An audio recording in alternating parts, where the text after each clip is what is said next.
The surface of Venus sits at 462 degrees Celsius. That is hot enough to melt lead.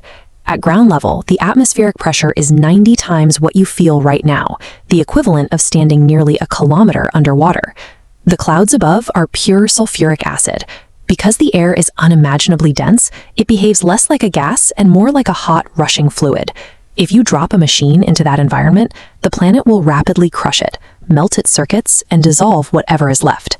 When modern space agencies look at Venus, they map it from a safe distance.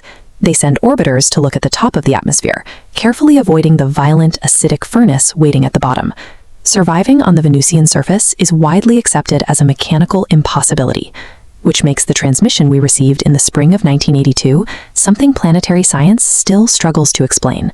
On October 30th, 1981, a Soviet Proton rocket lifted off from Baikonur, carrying a probe called Venera 13. The engineers who built it knew it was flying into a death trap. The absolute maximum design specification for surface survival was 32 minutes. To buy even that half hour, the descent module was built like a deep-sea submarine.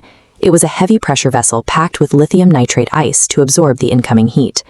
On March 1, 1982, it punched through the clouds and touched down safely on the bedrock of Phoebe Regio.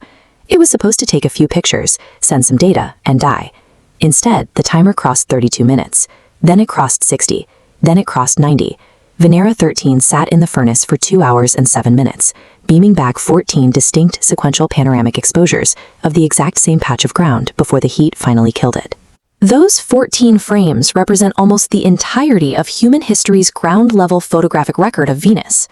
Every textbook description of the planet's surface, every geological assumption we make about the dirt and the rocks, relies on exactly what those specific cameras saw before they melted.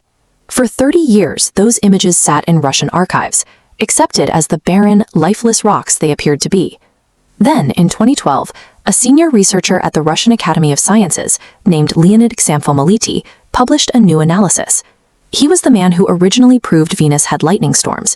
He personally designed the sensors aboard the Venera missions. Western scientists had spent decades looking at a handful of highly processed, cleaned-up still images released to the public. Ksanfomaliti had access to the original magnetic tape recordings. He could look at the raw, unaltered data, allowing him to compare the multiple exposures frame by frame. This animated wireframe shows the logic of what he noticed in that raw data.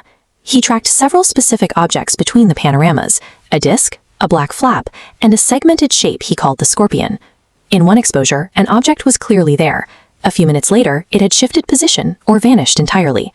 Ksanfomaliti pointed out that when the scorpion-like shape left the frame, it left behind a distinct physical trace, an actual depression in the soil where it had been resting just moments prior. In a formal, peer-reviewed journal, one of the architects of the Soviet space program stated his conclusion. He suggested the morphological features of these objects and their movement indicated humanity photographed living organisms on the hottest planet in the solar system. Within days, the Western scientific establishment shut the conversation down. They declared the moving objects were just image noise, processing artifacts, and spacecraft hardware.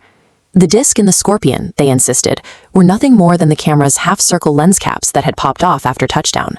That explanation assumes a legendary instrument designer was suddenly unable to recognize his own hardware. Ksanfomaliti knew exactly what the lens caps looked like.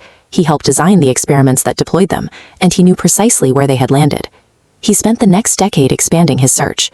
He found similar, biologically suggestive shapes appearing and disappearing in the panoramas of Venera 9 and Venera 14.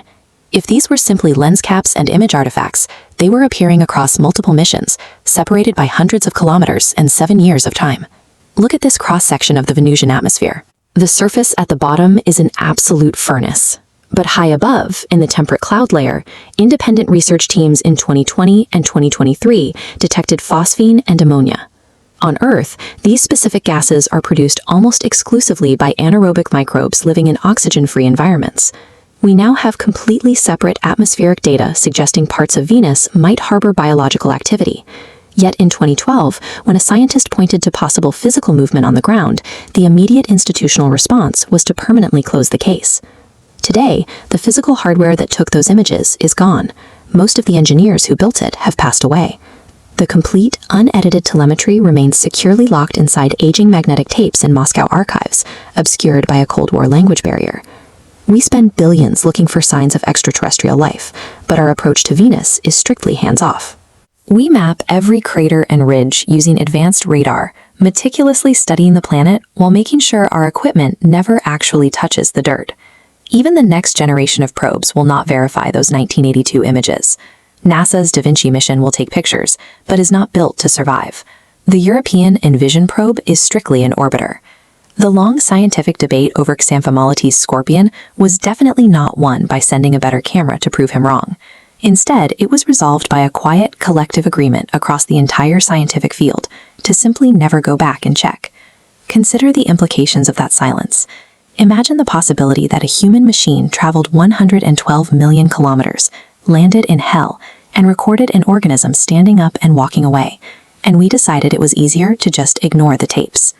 There are only two possible truths here. Either an aging scientist stared at static until his brain invented patterns, or humanity was handed its first recorded encounter with non-terrestrial biology and immediately threw it in the trash. We haven't returned to the surface in over 40 years, and you have to wonder if that absence is entirely about the extreme heat, or if there is a deeper institutional hesitation about what another lander might actually find moving in the rust-colored soil. Do you think the Soviet cameras just captured bouncing lens caps and image artifacts, or is it time we send another heavily armored machine into the furnace to find out for sure? Let me know your theory in the comments, and subscribe for deep dives into the